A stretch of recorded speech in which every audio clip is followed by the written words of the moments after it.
Hi hello guys, welcome back to உங்களின் Archu Yoswa channel. Video கொஞ்சம் rotate பண்ணி எடுத்துட்டேன். ஸோ கொஞ்சம் அட்ஜஸ்ட் பண்ணி பாருங்கள். வீட்டில் தேவையான இன்க்ரீடியன்ஸை வச்சு நம்ம சோயா சங்க்ஸு ஃப்ரை எப்படி பண்ணலான்னு சொல்லிட்டு பார்க்கலாம். அந்த வீடியோவில் ஃபுல்லாக லாஸ்ட்டு வர பாருங்கள்.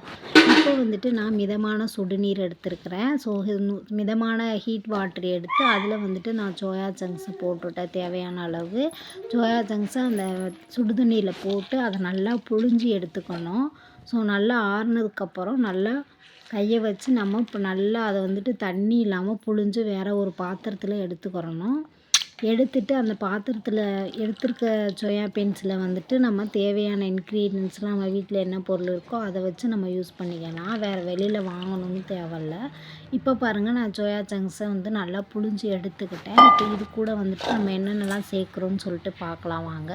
இப்போ வந்து நான் தனி மிளகாத்தூள் எடுத்துருக்கிறேன். இது இல்லை அப்படின்னா சிக்கன் பொடி இருந்தால் கூட நீங்கள் சிக்கன் ஃப்ரை எடுத்துக்கலாம். அது ஒன்றும் பிரச்சனை இல்லை. சிக்கன் ஃப்ரை யூஸ் பண்ணாதவங்க அசைவம் இருக்கீங்க பார்த்தீங்களா, அவங்களாம் வந்துட்டு இந்த தனி மிளகாத்தூள் எடுத்து செய்யலாம். இப்போ நான் தனி மிளகாத்தூள் எடுத்துகிட்டு அதுக்கு பவுடர் கொஞ்சம் சேர்த்துக்கிட்டேன் கலர் காம்பினேஷனுக்காக. அதுக்கப்புறம் வந்துட்டு நான் சால்ட் எடுத்துக்கிட்டேன்.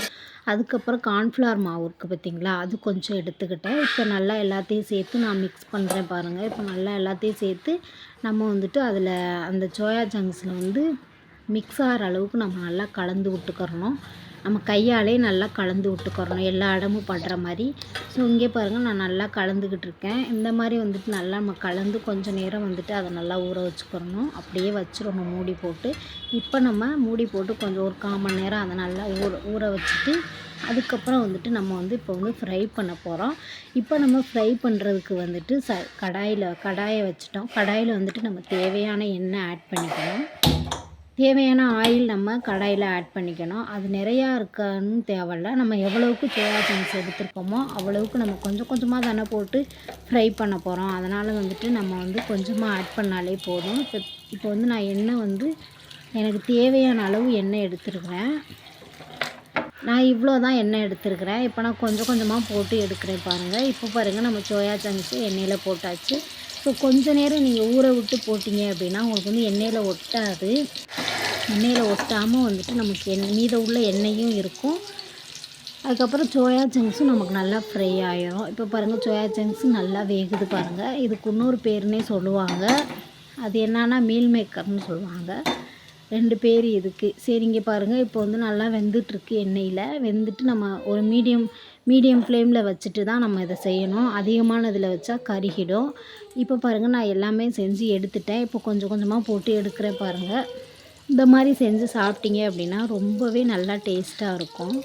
இது சும்மா வீட்டில் இருக்கிறதுக்கு இந்த மாதிரி செஞ்சு நம்ம சாப்பாட்டுக்குன்னு இல்லாமல் சும்மாவே சாப்பிடலாம். நல்லா டேஸ்ட்டாக இருக்கும். குழந்தைங்களுக்கு கொடுக்குறீங்க அப்படின்னா கம்மியான மிளகாத்தூள் ஆட் பண்ணி நீங்கள் செஞ்சு கொடுத்தா ரொம்ப சாப்பிடுவாங்க.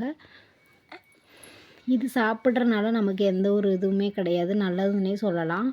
இதனால வந்துட்டு நமக்கு மூட்டு வலியோ வாய்வோ எந்த பிரச்சனையும் இருக்காது.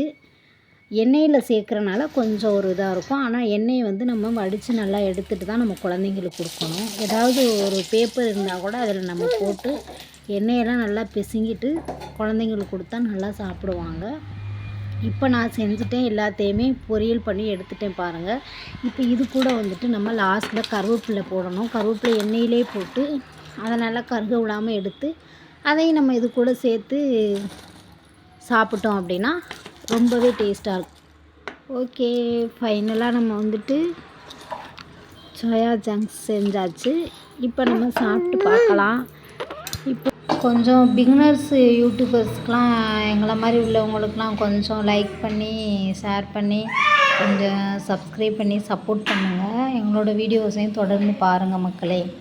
ஓகே, இந்த வீடியோ பிடிச்சிருந்தது அப்படின்னா நம்ம சேனலை வந்து சப்ஸ்கிரைப் பண்ணி வச்சுக்கோங்க. தேங்க்யூ ஃபார் வாட்சிங். பாய் பாய்.